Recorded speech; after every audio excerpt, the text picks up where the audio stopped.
Hello friends, नमस्कार। उम्मीद है आप सभी लोग अच्छे होंगे और अपना पढ़ाई को जारी रख रहे होंगे। तो हम लोग चलिए अपना नया अध्याय को स्टार्ट करते हैं। द्वितीय विश्व युद्ध का प्रारंभ और उसके में जो इम्पोर्टेंट पॉइंट है उसको देखते हैं। 1939 में द्वितीय विश्व युद्ध छिड़ने पर भारतीय राष्ट्रवादियों ने ब्रिटिश सरकार द्वारा युद्ध के उद्देश्यों की स्पष्ट घोषणा पर जोर दिया और उन्होंने एक राष्ट्रीय सरकार के गठन पर भी जोर दिया। नेक्स्ट देख लेते हैं कि वायसराय लॉर्ड लिनथिगो ने 17 अक्टूबर 1939 को एक बयान जारी किए थे और इस बयान को भारतीय राष्ट्रीय कांग्रेस ने पूरी तरह से असंतोषजनक माना था।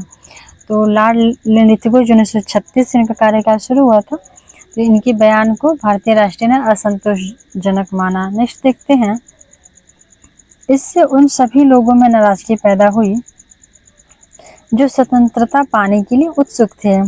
सरकार की युद्ध नीति ने बिहार में और भारत के अन्य हिस्सों में काफ़ी नाराजगी पैदा की। राष्ट्रवादियों के सभी वर्गों द्वारा साम्राज्यवादी युद्ध के लिए भर्ती और समर्थन के खिलाफ विरोध की आवाज़ उठाई गई, अर्थात सभी लोगों ने बहिष्कार किया। आगे देख लेते हैं कि बिहार के प्रधानमंत्री, उस समय तत्कालीन प्रधानमंत्री बिहार के कौन थे? तो श्री कृष्ण सिन्हा थे। इन्होंने 16 अक्टूबर 1939 को विधानसभा में एक प्रस्ताव पेश किया और जिसमें सरकार को स्पष्ट घोषणा करने के लिए आमंत्रित किया गया। उन्होंने भारत को एक स्वतंत्र राष्ट्र के रूप में मनाने का निर्णय लिया और जिसे अपना संविधान बनाने का अधिकार है, और इसके अलावा भारत के शासन के संबंध में उस घोषणा को लागू करने के लिए जहां तक संभव हो तत्काल कार्रवाई करने का निर्णय भी लिया गया है। यह प्रस्ताव 73 मतों से 6 के मुकाबले पारित हुआ, अर्थात के 73 लोग पक्ष में थे और 6 लोग इनके विपक्ष में थे। नेक्स्ट पॉइंट देख लेते हैं कि इस मुद्दे पर बिहार के मंत्रिमंडल ने 31 अक्टूबर 1939 को बिहार मंत्रिमंडल ने 31 अक्टूबर 1939 को अपना इस्तीफा दे दिया। इनकी बात नहीं मानी गई, इनका खुद का संविधान बनाने का अधिकार नहीं मिला, तो इन लोगों ने इस्तीफा दे दिया। 3 नवंबर 1939 को राज्यपाल ने भारत सरकार अधिनियम की धारा 93 के तहत एक उद्घोषणा जारी की, जिसके तहत उन्होंने सभी विधायी और प्रशासनिक शक्तियों को अपने हाथों में ले लिया। आगे देखते हैं नेक्स्ट पॉइंट कि 26 जनवरी 1940 को बिहार में स्वतंत्रता दिवस मनाया गया। यह इम्पोर्टेंट हो सकता है कि बिहार में स्वतंत्रता दिवस कब मनाया गया, तो 26 जनवरी 1940 को। इस उत्सव में छात्रों ने प्रमुख रूप से भाग लिया। जयप्रकाश नारायण को 18 फरवरी 1940 को जमशेदपुर में दिए गए भाषण के लिए डिफेंस ऑफ इंडिया रूल्स के तहत गिरफ्तार किया गया और इसी समय जयप्रकाश नारायण जी को गिरफ्तार कर लिया गया। कहाँ से? तो जमशेदपुर में उन्होंने एक स्पीच दिया था, तो डिफेंस ऑफ इंडिया रूल्स के तहत उनको गिरफ्तार कर लिया गया, जयप्रकाश नारायण को। आगे देखते हैं, उनकी गिरफ्तारी ने बिहार में राष्ट्रीय असंतोष को बढ़ा दिया और सरकार ने डिफेंस ऑफ इंडिया रूल्स का व्यापक और सख्ती से इस्तेमाल करना शुरू कर दिया। तो जब जयप्रकाश नारायण की गिरफ्तारी हो गई तो उसके बाद बहुत लोगों के बीच बहुत ज़्यादा असंतोष पैदा हो गया और फिर डिफेंस ऑफ इंडिया रूल्स के तहत क्या किया, अंग्रेजों ने और सख्ती बढ़ा दी, लोगों को और गिरफ्तार करने लगे। आगे देखते हैं रामगढ़ कांग्रेस। ये रामगढ़ कांग्रेस की कुछ तस्वीरें हैं, इसके बारे में डिटेल में देख लेते हैं। तो भारतीय राष्ट्रीय कांग्रेस का 53वां अधिवेशन 19 से 20 मार्च 1940 को बिहार, जो अब वर्तमान है, उनके रामगढ़ में हुआ था और जिसकी अध्यक्षता मौलाना अबुल कलाम आज़ाद जी किए थे। रामगढ़ में जो 53वां अधिवेशन हुआ था भारतीय राष्ट्रीय कांग्रेस का, तो उसकी अध्यक्षता कौन किए थे? अबुल कलाम आज़ाद। और ये रामगढ़ अधिवेशन कब हुआ था? तो 1940 को। आगे देखते हैं, अपने अध्यक्षीय भाषण में मौलाना आज़ाद ने तृतीय विश्व युद्ध की समाप्ति के बाद स्वतंत्रता संग्राम की दिशा पर विचार किया। उन्होंने तर्क दिया कि फाशीवाद और नाजीवाद ब्रिटिश साम्राज्य के समान ही खतरे पैदा करते हैं और इन तीनों से भारत की रक्षा करना बहुत जरूरी है। आज़ाद ने यह भी कहा कि स्वतंत्रता आंदोलन की सफलता एकता, अनुशासन और महात्मा गांधी के नेतृत्व पर निर्भर करती है। आगे देख लेते हैं कि कांग्रेस के प्रस्ताव में कहा गया कि कांग्रेस के निर्वाचित मंत्रिमंडलों ने युद्ध से भारत की असहमति सुनिश्चित करने के लिए इस्तीफा दे दिया था। जैसे ही संगठन तैयार हो जाता है, अगला स्वाभाविक कदम सविनय अवज्ञा का सहारा लेना और भारत को ब्रिटिश शासन से मुक्त करना होगा। अर्थात कि इसमें ये तय किया गया कि जैसे ही हम लोग का इन लोगों का संगठन तैयार हो जाएगा, तो फिर क्या होगा कि ब्रिटिश शासन से मुक्ति ही एकमात्र उद्देश्य था। आगे देखते हैं, आगे दिया गया है कि अधिवेशन में सामूहिक सविनय अवज्ञा शुरू करने पर अंतिम निर्णय महात्मा गांधी पर छोड़ दिया गया। रूपरेखा तैयार कर लिया गया, लेकिन अंतिम निर्णय किनके पे छोड़ा गया, तो महात्मा गांधी जी पे। कहा, तो रामगढ़ अधिवेशन में, जिसकी अध्यक्षता अबुल कलाम आजाद ने किया था 1940 में।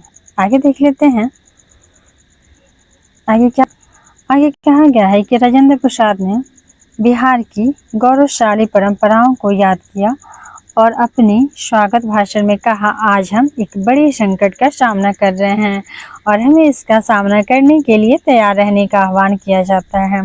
यह प्राचीन और समृद्ध विरासत हमें प्रेरणा दे और हम बिहारी, जिन्हें पिछड़ा कहा जाता है, इससे साहस और शक्ति प्राप्त करें, न केवल स्वागत करने के लिए बल्कि आपके द्वारा निकाले गए प्रस्ताव को लागू करने में आपका योगदान देने के लिए।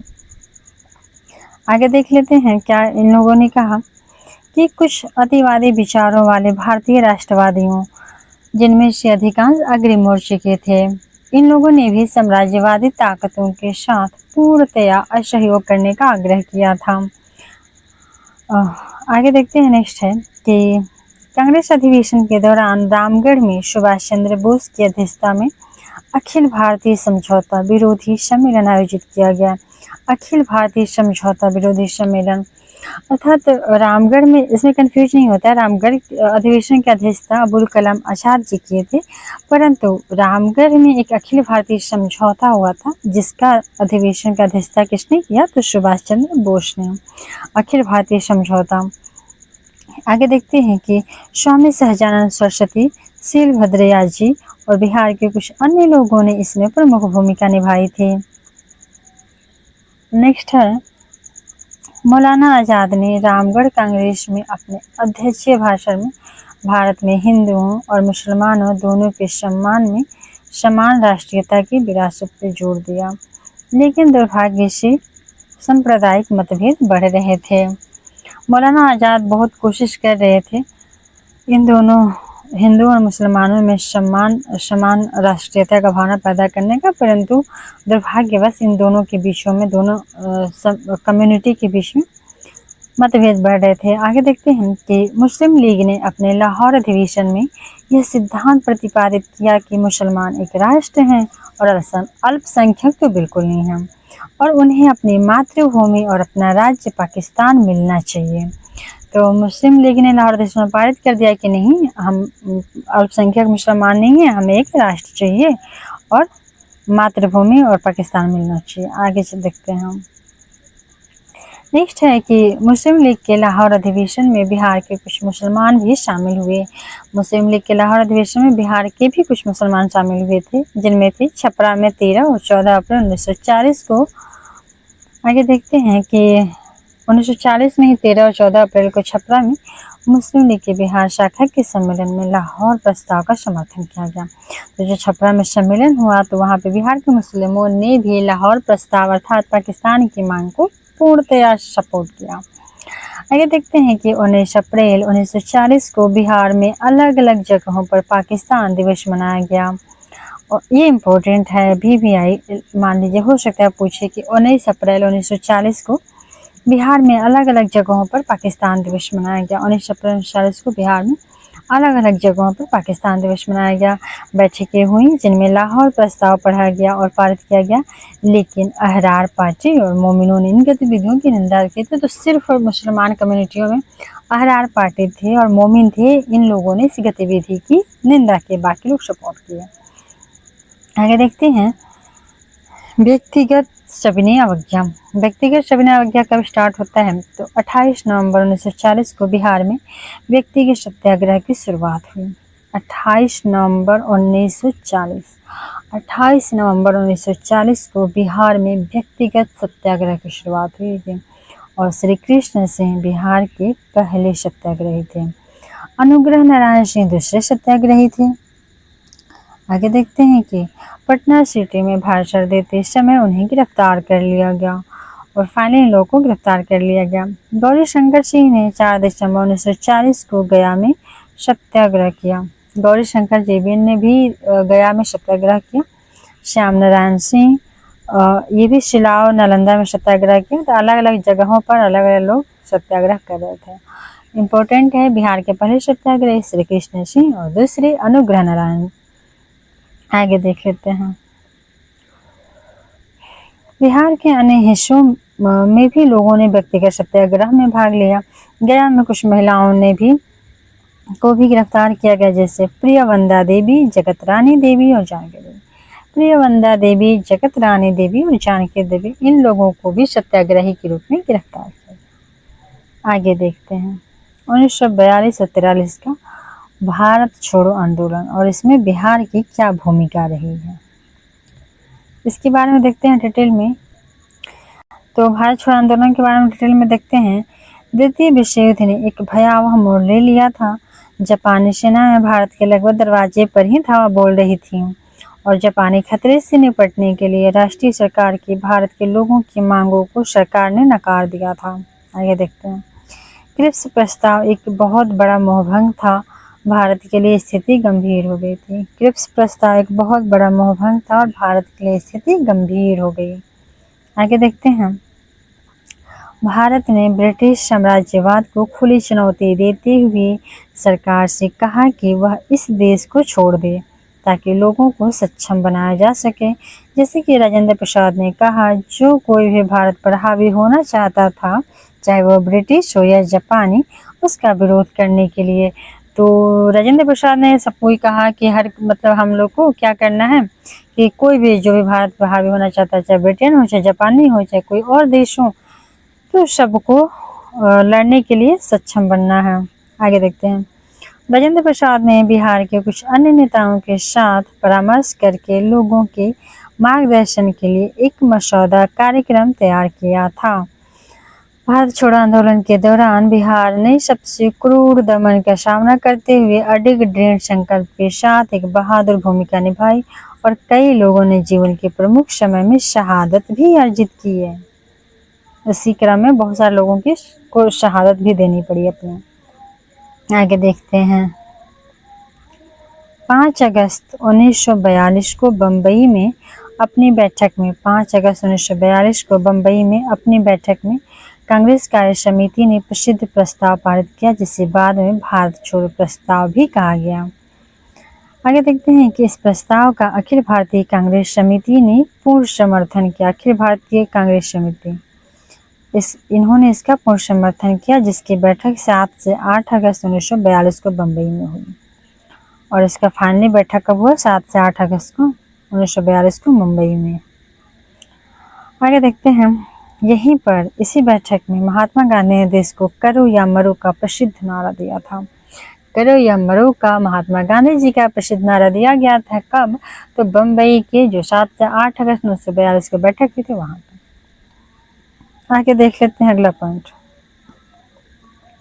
सरकार ने बड़े पैमाने पर सविनय अवज्ञा के प्रकोप को रोकने के लिए पहले से ही विभिन्न उपायों की योजना बनाई थी। सरकार भी बहुत चतुर था, वो पहले से ही योजना बना रखा था कैसे इसको रोकना है। आगे देखते हैं। महात्मा गांधी और कांग्रेस कार्य समिति के सभी सदस्यों को 9 अगस्त 1942 की सुबह बम्बई में गिरफ्तार कर लिया गया और महात्मा गांधी और कांग्रेस समिति जितने भी सदस्य थे सबको सुबह सुबह ही गिरफ्तार कर लिया गया। शुरू होने से पहले ही खत्म कर दिया गया। आगे देखते हैं। बिहार में राजेंद्र प्रसाद को 9 अगस्त को गिरफ्तार कर लिया गया। राजेंद्र प्रसाद जी को भी 9 अगस्त को बिहार में गिरफ्तार कर लिया गया और उन्हें बिहार के बांकीपुर जेल ले जाया गया। फूलन प्रसाद वर्मा को भी जल्द ही गिरफ्तार कर लिया गया और 2-3 दिनों के भीतर श्री कृष्ण सिंह, अनुग्रह नारायण सिंह और प्रांत के कुछ अन्य नेताओं को भी गिरफ्तार कर लिया गया।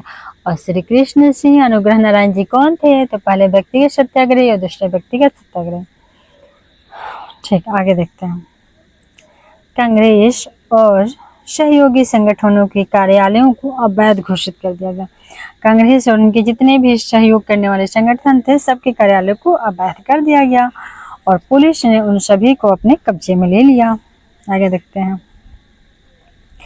भारत छोड़ो आंदोलन में छात्रों ने वीरतापूर्ण भूमिका निभाई और वे करो या मरो के मंत्र से प्रेरित थे। भारत छोड़ो आंदोलन में छात्रों ने वीरतापूर्ण भूमिका निभाई और वे करो या मरो के मंत्र से प्रेरित थे बहुत ज़्यादा। आगे देखते हैं। फिर क्या हुआ कि 11 अगस्त 1942 को पटना में छात्रों ने स्वतंत्रता की वेदी पर वीरता और शहादत का एक उत्कृष्ट उदाहरण प्रस्तुत किया। उस दिन को शहीद दिवस के रूप में मनाया जाता है। और ऐसे ही देखते देखते 11 अगस्त 1942 को क्या हुआ कि पटना में छात्रों ने स्वतंत्रता के लिए, उसके डिटेल से आगे देखते हैं, उसके बारे में दिया हुआ है। तो फाइनली इतना याद रखना है कि 11 अगस्त को शहीद दिवस के रूप में मनाया जाता है। देखिए क्या हुआ उस दिन दोपहर में छात्रों का एक विशाल जुलूस पटना सचिवालय की इमारत पे राष्ट्रीय ध्वज फहराने के उद्देश्य से निकला था और लगभग 4:57 बजे पटना के जिला मजिस्ट्रेट के आदेश पर सचिवालय की परिसर से 13 या 14 राउंड फायरिंग की गई। मतलब वहाँ का जिला मजिस्ट्रेट आदेश दे दिया कि इन छात्रों पे फायरिंग करो, तो 13 और 14 राउंड फायरिंग की गई और परिणाम स्वरूप क्या हुआ कि 7 छात्र मारे गए बेचारे। लगभग 25 गंभीर रूप से घायल हो गए और कुछ को मामूली चोटें। तो 7 छात्र मारे गए, हमारे वीर जो छात्र थे वो 7 मारे गए और 25 गंभीर रूप से घायल हो गए और कुछ लोगों को मामूली चोटें आई। और इसीलिए 11 अगस्त 1942 को शहीद दिवस इन्हीं के उपलक्ष्य में मनाया जाता है। आगे देख लेते हैं। 7 छात्रों के इस महान बलिदान ने बिहार प्रांत में भारत छोड़ो आंदोलन को और तेज कर दिया। व्यापक लोकप्रिय विद्रोह स्वतः स्फूर्त रूप से भड़क उठा। लोग भड़क गए और ज़्यादा भड़क गए। दुर्भाग्य से यह कभी कभी हिंसक भी हो जाता था। आंदोलनकारियों ने रेल की पटरियां उखाड़ दी, टेलीग्राफ के तार और टेलीफोन क्षतिग्रस्त कर दिए और पुलिस थानों पर भी हमला किया और कुछ स्थानों पर उन्हें जला दिया। डाकघरों और अन्य सरकारी इमारतों पर भी कब्जा कर लिया गया, अर्थात पूरी तरह से उथल पुथल मच चुका था। आगे देखते हैं। इससे आगे देखते हैं कि इससे प्रशासनिक मशीनरी के साथ झड़पें हुई, लेकिन यह हिंसा अनियोजित थी और सरकार के क्रूर दमनकारी उपायों के खिलाफ एक स्वतः स्फूर्त आक्रोश था। न तो कांग्रेस और न ही उसके नेताओं ने लोगों द्वारा हिंसा की अनुमति दी थी। आगे देखते हैं कि दूसरी ओर आंदोलन का एक रचनात्मक पहलू भी था। इसने नीचे से राष्ट्रीय सरकार की संरचना का निर्माण करके जनता के शासन की स्थापना पर जोर दिया। तो दूसरा भी पहलू था आंदोलन का। वो लोग क्या चाहते थे कि राष्ट्रीय सरकार की संरचना का निर्माण करना और जनता के शासन की स्थापना पर जोर देना, मतलब कि जनता का ही शासन हो, अर्थात लोकतंत्र। आगे देखते हैं।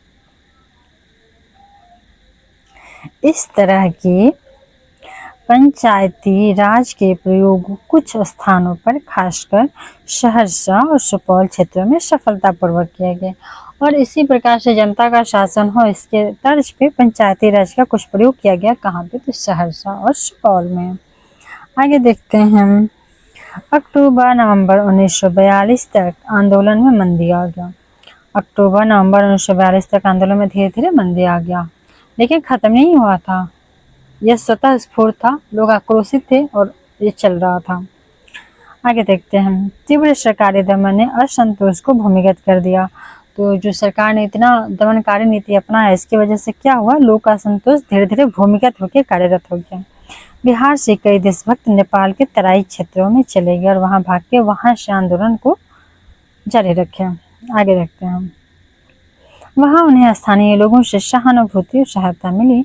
वहां उन्होंने अस्त्र शस्त्र, गोला बारूद, भाले तथा कुछ अन्य हथियार भी एकत्रित किए। कहाँ? तो नेपाल के तराई क्षेत्रों में भागकर चले गए थे वहां से। आगे देखते हैं। 28 अप्रैल 1944 को पटना में श्रीमती कृपलानी की भी गिरफ्तारी हुई और 2 साल के बाद 1944 को श्रीमती कृपलानी को भी गिरफ्तार कर लिया गया। 15 जून 1945 को डॉक्टर राजेंद्र प्रसाद भी बांकीपुर जेल से रिहा हो गए और फिर 15 जून 1945 को डॉक्टर राजेंद्र प्रसाद को बांकीपुर जेल से रिहा कर दिया गया। फरवरी 1946 में जयप्रकाश नारायण की रिहाई के लिए दबाव बनाने के उद्देश्य से जयप्रकाश दिवस मनाया गया और उसके बाद फरवरी 1946 में जयप्रकाश नारायण की रिहाई हो इसके लिए दबाव बनाया गया और इसके उपलक्ष्य में जयप्रकाश दिवस मनाया गया। आगे देखते हैं। अगस्त क्रांति के दौरान जो नेता गिरफ्तार हुए थे उनके बारे में नाम और जेल। कभी कोई पूछता है इससे क्वेश्चन। राजेंद्र प्रसाद को रखा गया था बांकीपुर जेल में। श्री कृष्ण सिंह को भी रखा गया था बांकीपुर जेल में। अनुग्रह नारायण सिंह को बांकीपुर जेल में। जयप्रकाश नारायण को रखा गया था हजारीबाग जेल में और योगेंद्र शुक्ला को रखा गया था बक्सर जेल में। तो 3 लोग बांकीपुर जेल में ही थे। राजेंद्र प्रसाद, श्री कृष्ण सिंह और अनुग्रह नारायण सिंह हजारीबाग में थे। जयप्रकाश नारायण जो अभी झारखंड में है और योगेंद्र शुक्ला थे बक्सर जेल में। आगे देख लेते हैं। जो पटना सचिवालय गोलीकांड हुआ था 11 अगस्त 1942 को, उनमें जो लोग शहीद हुए थे, जो छात्र शहीद हुए थे, उनके नाम और उनका निवास स्थान कहाँ था। तो ये हैं 7। पहले हैं रामानंद सिंह जिनका शहीद नगर पटना था। राम गोविंद सिंह ये भी थे दशरथ पटना से। उमाकांत प्रसाद सिन्हा ये थे नरेंद्रपुर सारण से। राजेंद्र सिंह ये थे बनवारी चकसारण। सतीश प्रसाद झा खरहरा भागलपुर से। जगतपति कुमार ये थे खरती उबरा औरंगाबाद से और देवी पद चौधरी ये थे असम से, जमालपुर सिलहट असम से। मतलब बहुत जगह से, विभिन्न जगहों के लोग इसमें छात्र थे। आगे देखते हैं। बिहार में भूमिगत संगठन। तो भारत छोड़ो आंदोलन के दौरान बिहार गुप्त क्रांतिकारी गतिविधियों में शामिल था। भारत छोड़ो आंदोलन के समय तो प्रमुख नेताओं को गिरफ्तार ही कर लिए थे सरकार, तो बहुत सारे लोगों ने क्या किया, गुप्त क्रांतिकारी हो गए, छुप छुप के क्रांति को जारी रखा। आगे देख लेते हैं। 29 अक्टूबर को गया के एक औषधालय में पुलिस को बम बनाने का सामान मिला और 29 अक्टूबर को गया के एक औषधालय में, तो जहाँ औषधि मिलता है वहाँ पुलिस को बम बनाने का सामान मिल गया। और 14 नवंबर को 1942 को एक प्रमुख फरार थे समाजवादी नरसिंह नारायण आजाद को गया में ही पकड़ लिया गया। 9 नवंबर 1942 को भारत छोड़ो आंदोलन के दौरान गिरफ्तार किए गए रामानंद सिंह, योगेंद्र शुक्ला, सूरज नारायण सिंह, गुलाब चंद्रगुप्त गुलाबी और शालिग्राम सिंह जो हजारीबाग जेल से भागने में सफल रहे थे। ये लोग छुप के भाग के इन लोगों ने अपना स्टार्ट किया था। नेक्स्ट देखते हैं कि जेल से फरार होने की घटना में शामिल होने के संदेह में राम नारायण सिंह, कृष्ण वल्लभ सहाय और सुखलाल सिंह को गिरफ्तार कर भागलपुर जेल भेज दिया गया। और इन लोगों को संदेह हुआ कि ये लोग क्या हुए हैं, कि जेल से भगाने की घटना में शामिल हुए हैं, तो उन पर संदेह था और इन लोगों को वापस से क्या किया गया, तो भागलपुर जेल में भेज दिया गया। आगे देखते हैं। हजारीबाग जेल से भागे योगेंद्र शुक्ला और हजारीबाग जेल से योगेंद्र शुक्ला भी भाग गए थे। इनको बाद में 4 दिसंबर 1942 को मुजफ्फरपुर में करनौती के बाल गोविंद सिंह के साथ गिरफ्तार कर लिया गया और योगेंद्र शुक्ला जो हजारीबाग जेल से भागे थे इनको भी फाइनली गिरफ्तार कर लिया गया था 4 दिसंबर 1942 को। आगे देखते हैं। 7 दिसंबर को योगेंद्र शुक्ला को पटना लाया गया और बक्सर जेल भेज दिया गया। तो योगेंद्र शुक्ला को कहाँ रखा गया, बक्सर जेल में दोबारा से पकड़ के। पहले ये भी थी हजारीबाग जेल में जयप्रकाश नारायण के साथ। जेल से भागने के बाद जयप्रकाश नारायण रामनंदन मिश्रा और शालिग्राम सिंह के साथ अच्युत पटवर्धन की बहन विजया के साथ कोलकाता चले गए।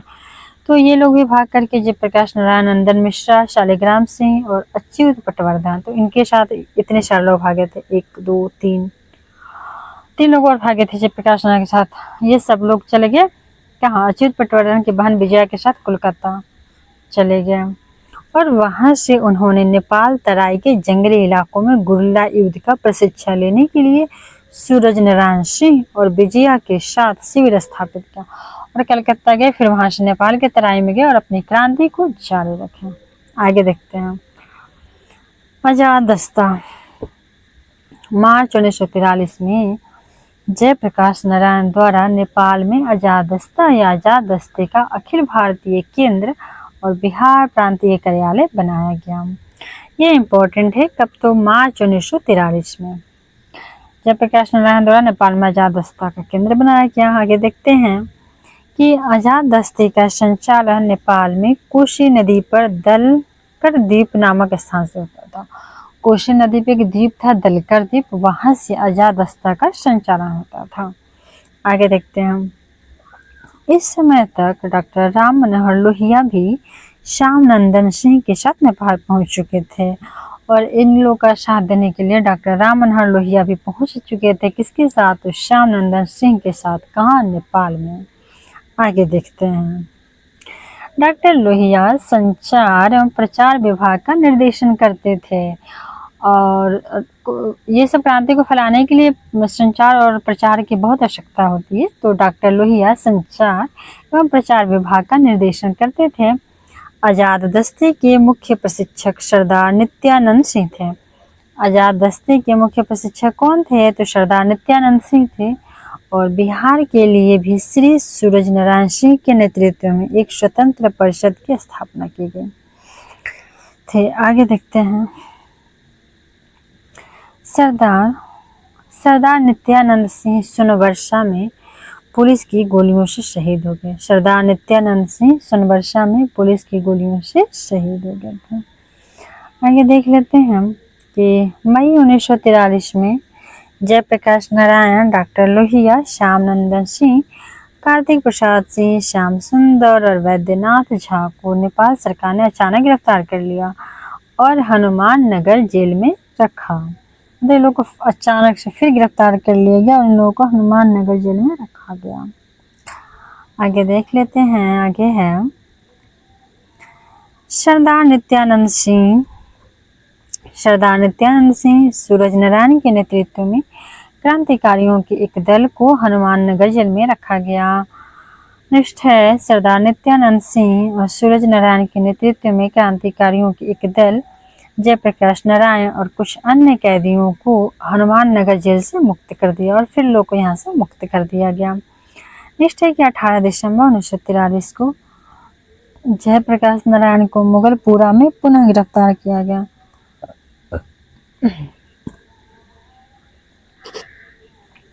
और 18 दिसंबर 1943 को जयप्रकाश नारायण को मुगलपुरा में पुनः गिरफ्तार कर लिया गया। आगे देखते हैं। आजाद दस्ता 1943 ईस्वी के अंत तक सक्रिय रहा। मार्च 1943 में गठन हुआ और अंतिम तक ये सक्रिय रहा, लेकिन इस आंदोलन के प्रमुख नेताओं की गिरफ्तारी के बाद यह प्रयास विफल हो गया और ये लोग बार बार गिरफ्तार हो रहे थे, छूट रहे थे, गिरफ्तार हो रहे थे। धीरे धीरे क्या हुआ, इसका खत्म हो गया। अब आते हैं स्वतंत्रता की ओर। फाइनली संघर्ष लगभग खत्म हो चुका है। अब बढ़ते हैं स्वतंत्रता की ओर। 1943 स्वतंत्रता की ओर। आगे देखते हैं इसके बारे में।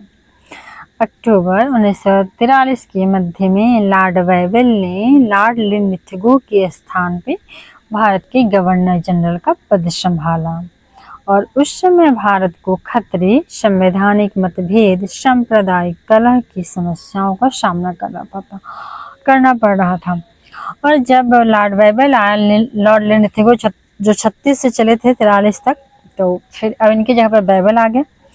तो उस समय तक भारत की स्थिति क्या थी? तो भारत की स्थिति और बिहार की स्थिति थी कि भारत को खतरा था, संवैधानिक मतभेद थे, लोगों के बीच में बहुत सारी विचारधाराएं अलग अलग थी और सांप्रदायिक भी कलह था हिंदू कम्युनिटी और मुस्लिम कम्युनिटी में। आगे देखते हैं हम। मुस्लिम लीग ने कांग्रेस की भारत छोड़ो की मांग के विपरीत फुट डालो और छोड़ो का नया नारा शुरू किया। तो मुस्लिम लीग ने क्या किया कि भारत छोड़ो की जगह पे क्या किया? फुट डालो और छोड़ो का नया नारा शुरू कर दिया था। नेक्स्ट है कि ये देखिए कितना अच्छा है, फुट डालो और छोड़ो। नेक्स्ट है मुस्लिम लीग की पाकिस्तान की मांग सख्त हो गई। जो 1940 में लाहौर अधिवेशन में प्रस्ताव पेश किया गया था, बहुत ज़्यादा धीरे धीरे समय के साथ इनकी मांग सख्त होती गई और बिहार में प्रांतीय मुस्लिम लीग इसके प्रति उत्साही हो गए और बिहार में भी इनका सारण में समर्थन किया गया था, तो अब ये और भी ज़्यादा उत्साहित हो गए थे। आगे देखते हैं। आगे है कि स्वतंत्रता सेनानियों की क्रमिक रिहाई के साथ 1944 और 1945 के दौरान बिहार में रचनात्मक कार्य और सामाजिक सेवा के प्रयास फिर से शुरू हो गए थे और स्वतंत्रता सेनानी जो थे अपना रिहाई धीरे धीरे इनका रिहाई होने लगा, तो ये 1944 और 45 के दौरान क्या किए, तो बिहार में जो इनका पहले से रचनात्मक कार्य चल रहा था, सामाजिक सेवा चल रहा था, तो उसको फिर से शुरू कर दिया, जैसे कि भूमि से संबंधित या फिर अशिक्षा और लोगों में जागरूकता फैलाना वगैरह वगैरह। आगे देखते हैं। कस्तूरबा कोष के लिए धन संग्रह और खादी की बिक्री जारी रखी। तो जो कस्तूरबा कोष था उनके लिए धन इकट्ठा करना और खादी का जो बिक्री चल रहा था, इन लोगों का संरचनात्मक कार्य, ये सब जारी रहा, ये सब कंटिन्यू रहा। आगे देखते हैं। राष्ट्रीय महत्व के विशेष अवसर जैसे स्वतंत्रता दिवस, गांधी दिवस, राष्ट्रीय सप्ताह और 9 अगस्त 1942 की वर्षगांठ मनाई जाने लगी और 9 अगस्त 1942 को जो भारत छोड़ो आंदोलन हुआ था उसका अब धीरे धीरे क्या होने लगा, तो वर्षगांठ मनाई जाने लगी हर एक साल और स्वतंत्रता दिवस भी मनाया जाने लगा, गांधी दिवस मनाया जाने लगा, राष्ट्रीय सप्ताह मनाए जाने लगे। आगे देखते हैं।